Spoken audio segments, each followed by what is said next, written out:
It's your boy Kelton, and I'm here today to do a brake job on this stock brake caliper for the foot brake on this 2002 f4i. Now, if you have a aftermarket handbrake bracket or aftermarket bracket for the foot brake, it may be a little bit different than this. So, just a fair warning. First, I want to let y'all know that we're going to have to get this exhaust off before we get started. But other than that, let's go ahead and get into this. Okay, so now that we got our bolt out right here, we can move this up and out the way. But before that, before we take out our pads, the first thing we want to do is, if you don't have a special tool like I do, like this guy right here, the best way to handle this is to get a screwdriver on the old pad, stick it in between them, and push the brake caliper piston that pushes this side of the brake pads in. We're going to have to push that guy right back, and then we can move on to the next step to make this a lot easier of a job. Alright guys, so now that we got the exhaust off, our next step is to take out the bolt that is right here. Now, I have already got my bolt out, so we're going to leave this other side in, and what we're going to do is we're going to be able to flip this guy out the way. Be careful of your brake line, and we're going to be able to move our pads away from the rotor as well as the caliper itself, which is going to give us a little bit more room to work with. And now we need to figure out how to get them off this little rod, and to do that, it's pretty simple. We're going to take this screwdriver, there's a little cap over it, we're going to unscrew it. Mine's was a little tight, nothing crazy. And we're going to get this guy off.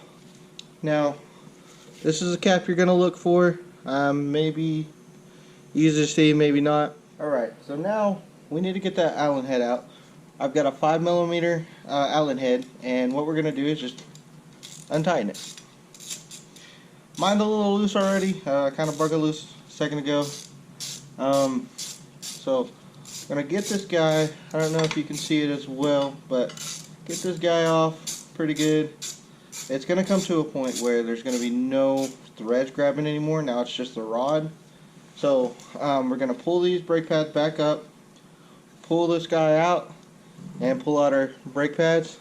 And the way to redo this, we're just going to do the exact opposite. We're going to take our brake pads, put it through this hole first, and then through the holes where the brake pads are. We're going to screw this guy in with our hand as far as we can, getting this tightened up, and we'll get on to the next step. Okay, now we're at the last little bit that we need to get to, and that is installing these brake pads. Since they're already on there, and we've got every step from here, next step is to make sure that we push these pads as flush as they can go up against the caliper itself up here. And doing so, we're gonna twist this guy back on there while trying to hold those in place, and boom, it lined up. Now, if you don't line it up with this little section right here, lining up in this little section right here, you're gonna have some problems. So just make sure that these guys are all the way back as flush as they can, and they slide on to that guy.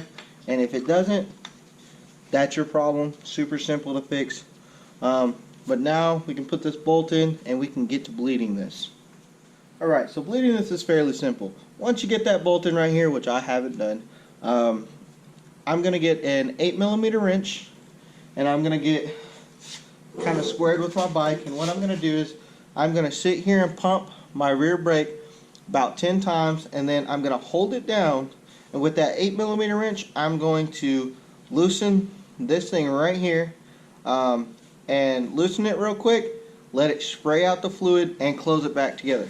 Now, the way to know that this guy is bled is whenever this guy is shooting straight fluid and you're not having any problems. While you're doing this, make sure that you are checking your level on your master, where your brake fluid is, because if you do not and you get air to here, it's going to be causing more problems than good.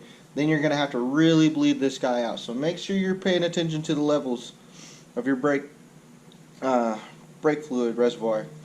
But we're going to do this until there's no bubbles. Do it about 2 or 3 times before you say it's good, just to be safe.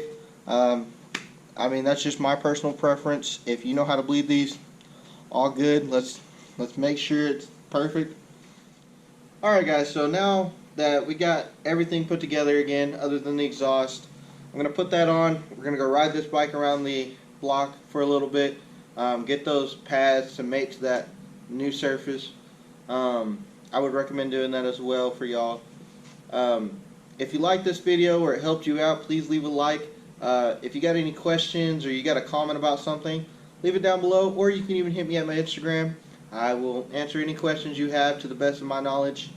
So y'all let me know, and if you want to subscribe, please do so. I really appreciate that, because I'm going to be leaving a lot of videos throughout the upcoming year about these f4i's. Small things, big things, just kind of all around about these guys. So y'all stay tuned and we'll get this going. Thank y'all.